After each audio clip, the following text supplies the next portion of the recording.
Hi folks, this is a follow-up on the video I posted yesterday about the Nazem Kadri overtime winning goal in Game 4. Forgetting everything else, this is a beautiful goal and a great comeback story for Kadri. And first of all, I want to apologize for referring to player 5 in this photo as Lyubushkin throughout my entire last video. I meant Nichushkin. I don't know why I had Lyubushkin on the brain, but it happened and I wish I could edit it out, but I can't. And now more to the point of this story is I also want to make it clear, I'm not saying whether this goal should have counted or not. I'm not saying Tampa got hosed or didn't get hosed on the non-call. I'm not saying I'd have called it or blaming the refs for not calling it.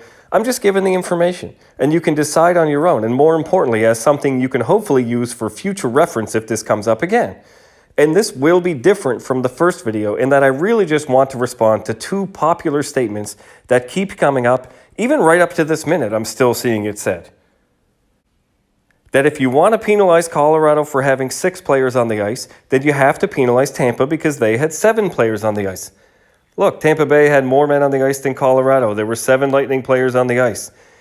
Tampa had 7 players on the ice, so it's a wash. Tampa had 7 on the ice.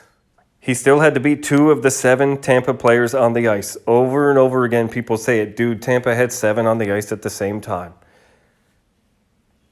Why is everyone ignoring the fact that TB had 7 players in the same play? 66 likes, a dozen replies, and they still keep coming. And the second one is this same thing happens multiple times every game, and if you call this, you'll have to call one every line change. They make the same call on Tampa Bay, you see here. It was allowed all season long for all teams when not involved in the play. Happens about 12 times a game, though. It's the NHL. The rule needs to change. Fair enough. This happens 20 times a game, every NHL game. Both players made illegal changes. Over and over again, the same 2 arguments. And I got to say, they're both reasonable arguments. But I'm just going to apply some context in this video and see if they still have the same bite once you have all the information. Now, to begin, just some quick background. This is the statement from NHL Hockey Operations on the overtime Game 4 winning goal. A too many men on the ice penalty is a judgment call that can be made by any of the 4 on-ice officials. Too many men is a judgment call. Remember that for when I go over the NHL rulebook in a second. Following the game, Hockey Operations met with the 4 officials. In discussing the winning goal, each of the 4 officials advised that they did not see a too many men on the ice situation on the play.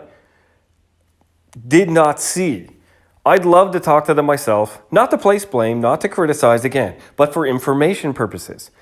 Did you not see in that you just plain didn't see it, like missed it? Or do you mean you did not see as in you took it all in and made the determination that it was a legal change, that you saw nothing there that required a call? I think that would be a nice thing to have clarified so we as fans can get a better sense of the standard. If they saw it and determined it wasn't a penalty, great. If they missed it completely, well, that happens too. It's understandable, but at least we know.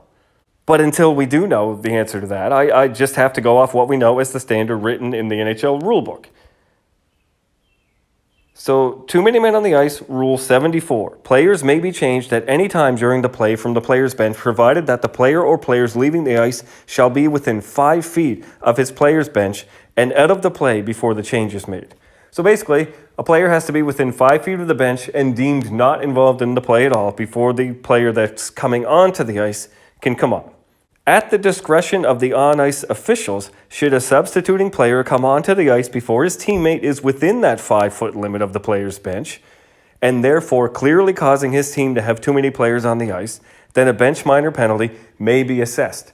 So that's the judgment portion for the officials. If that player leaves too early before his player coming off is within that 5 feet range, they can call a too many men penalty if they feel it's worth it. Now here's where things get a little tricky. It says here, when a player is retiring from the ice surface and is within the 5-foot limit of his player's bench and his substitute is on the ice, then the retiring player shall be considered off the ice for the purpose of Rule 70, leaving the bench.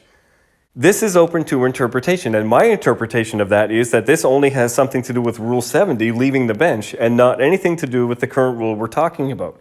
Now, some people are clinging to this paragraph and this rule as their safety net, which basically spells out, if the player is within the 5-foot limit, then the retiring player shall be considered off the ice. But to me, this is saying that only applies to Rule 70.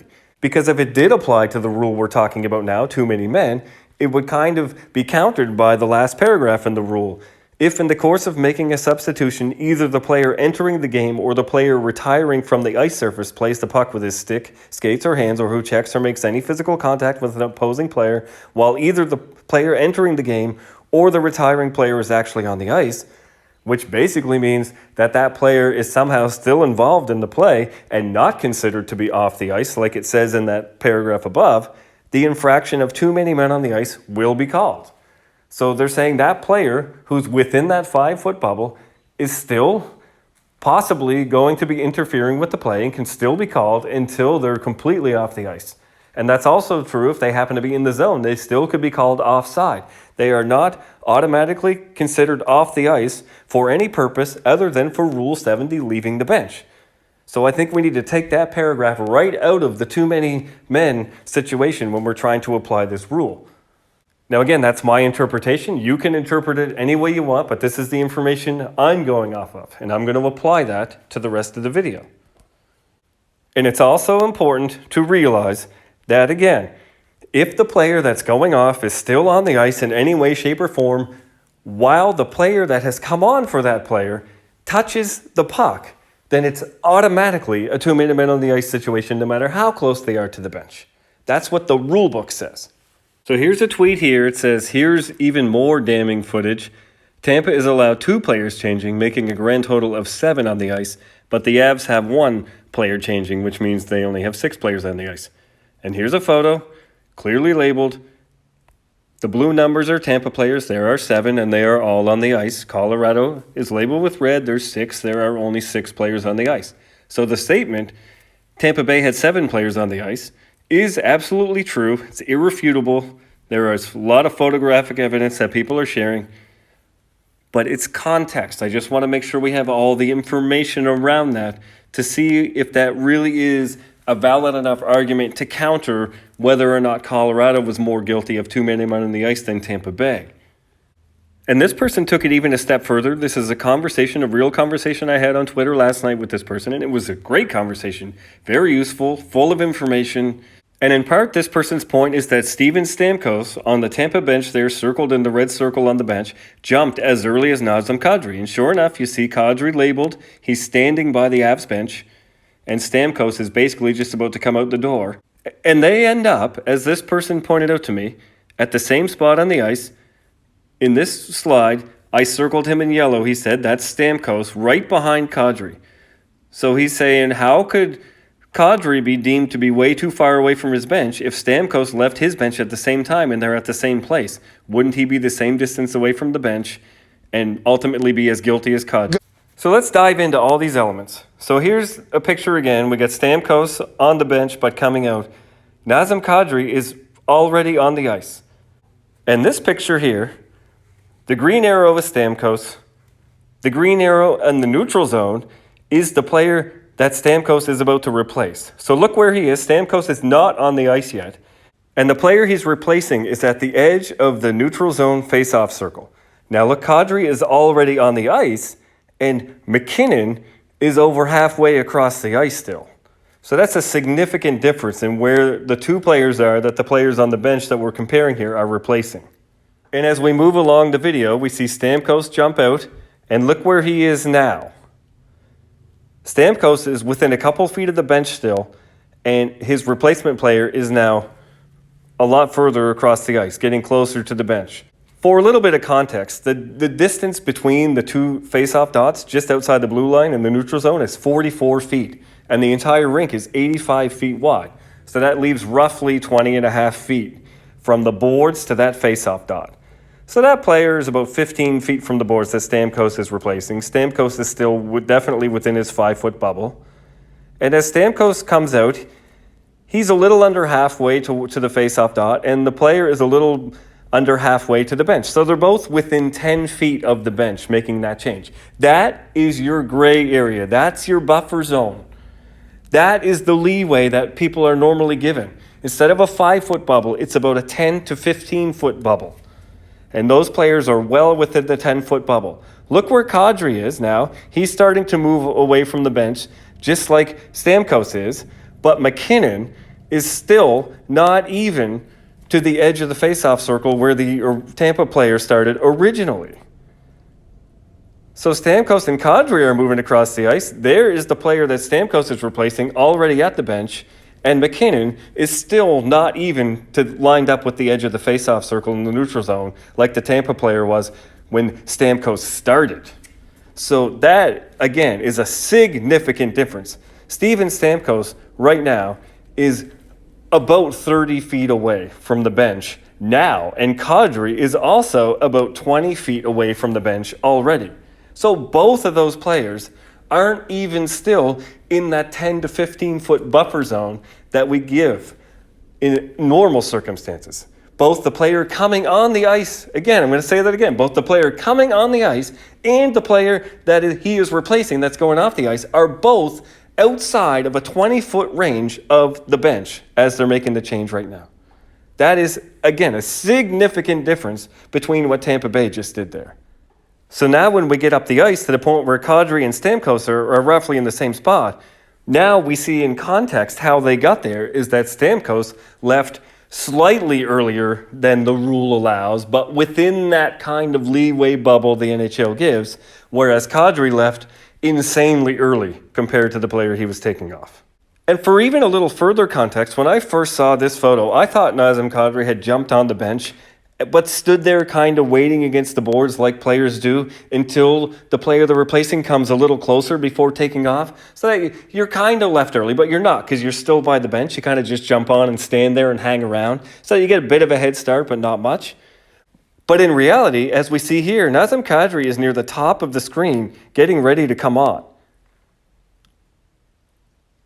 Here he goes, jumping on the ice, and he takes off immediately. He doesn't stand there by the boards for even a second, like the picture makes it look like. He jumps off, and he's striding immediately. So now looking back at this picture with even that much more context, you realize Kadri isn't just standing there. He's actually starting to take off and leave the area of his bench when McKinnon is more than halfway across the ice, more than 45 feet away, basically. Like, that's way too much leeway for any circumstance. So now the final thing to look at is, if you come back to this picture, if number 2 is actually Steven Stamkos, right behind number 2 Nazem Kadri, then what about players 4, 5, 6, and 7 for Tampa? Are players 4 and 5 just as guilty as Kadri was? How did that line change work out? They still have 7 on the ice, so let's look at 4, 5, 6, and 7. And here we are. There's Stamkos leaving the bench now. And then right as it's coming into the screen now, you can see the player that he is replacing with his leg over the boards, already climbing into the boards. There's a second Tampa player on the blue line right now coming on the ice. And there's a second Tampa player well within that 5 to 10 foot bubble going in the door. That 7th Tampa player is just coming on the ice right now and skating away on the left side of the red line. And look at the red line now. There's that other Tampa player headed to the bench. So again, they are both well within the 5 foot bubble when they make their change. So even though those 2 Tampa players by the red line now are like one is across the red line and one is on the other side of the red line, when the picture is taken, when we go back and see when they actually made their change, we have all players accounted for as being well within the normal bubble. Not even the grace bubble of excess that NHL players are usually given. I mean by the rule book that is well within reason as written. The linesman's right there watching the whole thing. Those players are well within range, and so are those players. The next 2 coming on and off are also not just being given grace, an extra few feet or so. They are within their 5 foot bubble. By the time this picture is taken, it looks like they're pretty far away from the bench when those other 2 players are still on the ice.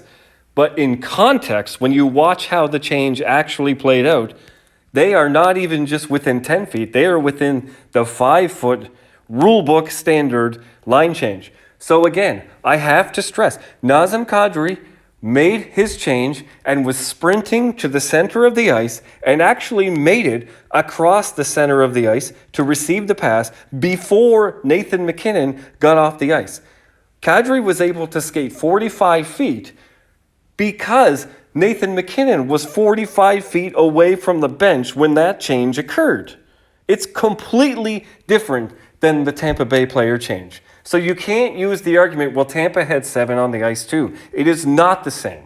We would not have to have penalized Tampa if we called Colorado because they aren't even in the same stratosphere as far as illegality.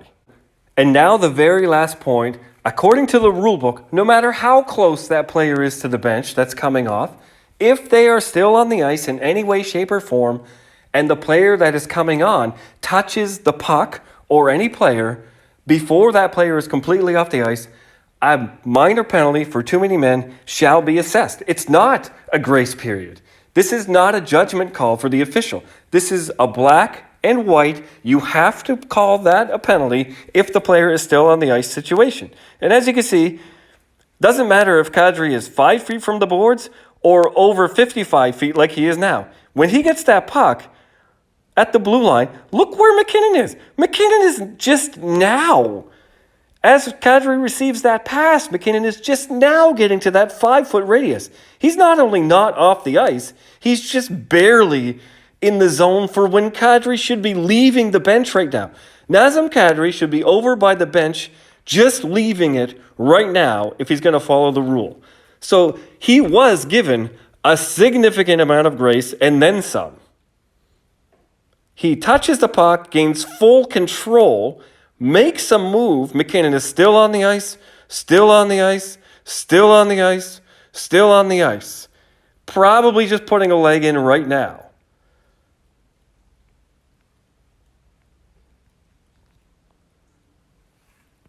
So again, I'm not saying this goal should have been called back. I'm not sour grapes for Tampa. I'm not even a Tampa fan. I like Tampa. I like Colorado. I picked Colorado to make the Western Conference Final against the Edmonton Oilers before the playoffs even started, and I predicted them to win, and I predicted them to win the Stanley Cup. I'm happy about this outcome, and I want Nathan MacKinnon to get his first cup and all that.